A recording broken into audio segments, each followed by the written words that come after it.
Good morning, this is Elsie Ajode from Timely Kenya with the performance rating on TVET institutions in Kenya. The survey was conducted from the 1st of October to the 7th of 2025, and the methods of data collection were as follows.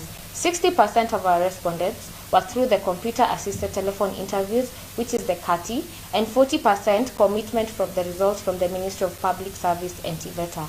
Our margin error was plus or negative 2.2%, and our respondents came to a total of 4,018 persons. The age distribution from this data was as follows. The ages between 18 to 22 was 55%, 23 to 27 was 35%, and 28 to 35 was 10%. Our sample distribution from the National Polytechnics was 45%. From the Technical Training Institutes, which are the TTIs, and Technical and Vocational College, TVCs, was 50%. Institutes of Technology, we had a 5%. Notable facts from our survey were as follows. I'll list them.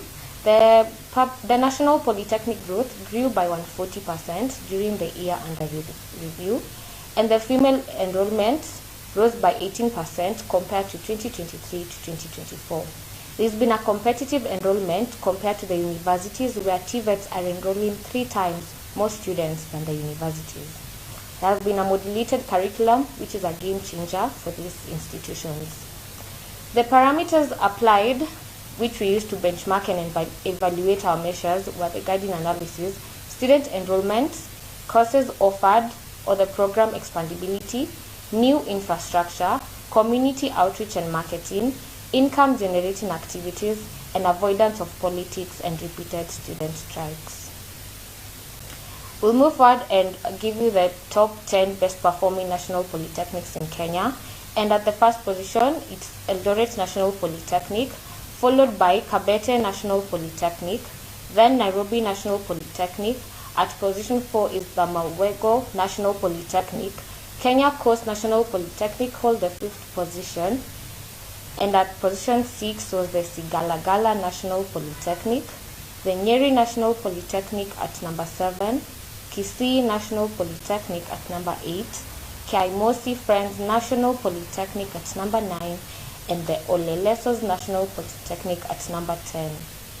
For the ratings on the Technical Training Institutes in Kenya, at position 1 we had Thika Technical Training Institute, followed closely by Matili Technical Training Institute, PC Kinyanjui Technical Training Institute at position 3, Water Technical Training Institute at 4, Karumo Training Technical Institute at position 5, and at position 6 we had Sort Technical Training Institute, Bondo Technical Training Institute at number 7, Machakos Technical Institute for the Blind at number 8, and Emining Technical Training Institute at number 9, and finally Njoro Technical Training Institute at number 10. The regional distribution, which we took 2 per region, were as follows. From the Coast region, we had Kenya Coast National Polytechnic and Godoma Technical Training Institute. At number 2 was Northern Eastern region, which is Northeastern National Polytechnic, Mandera Technical Training Institute. From the Eastern region, we had Karumo Technical Training Institute, Water Training Institute as well. Central region, Kabete National Polytechnic, and Thika Technical Training Institute. From Rift Valley region, we had the Eldoret National Polytechnic, the Rift Valley National Polytechnic. From the Western region, we had Sigalagala National Polytechnic, Matili Technical Training Institute. From the Nyanza region, we had the Mawego National Polytechnic, Kisii National Polytechnic. And from the Nairobi region, we had the Nairobi National Polytechnic, PC Kinyanjui Technical Training Institute. From our survey, we listed the fast growing and most promising TVETs, and this is what we were able to find. Nkabune Technical Training Institute from Meru, Bushangala Technical Training Institute from Kakamega, Kajiado East Technical Training Institute, Sotik Technical Training Institute from Bomet, and Lasimasi Technical Training Institute from Marsabit. The key challenges facing the TVETs in Kenya from our survey were as follows.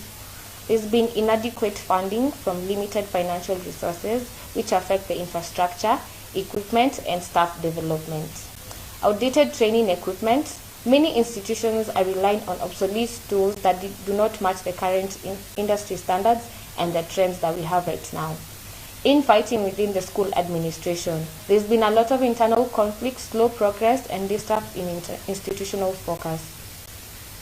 Mismanagement of funds and public resources. Most of the institutions has been reported of poor financial accountability, which affects implementation and service delivery in the institutions. Community outreach and marketing. A lack of qualified instructors and limits delivery of the high quality competency based on the training. And that's it from our survey. Thank you. I have a question. Yes, please. Regarding the survey. What role do the strikes have in measuring the degree of whether the institute is good or not? From our survey, we noticed that many institutions that had their strikes, there's been a difference from how the students are able to cope up in school. The syllabus of the curriculum is not covered in due time, therefore it affects the performance from the students. Yes. Any other question?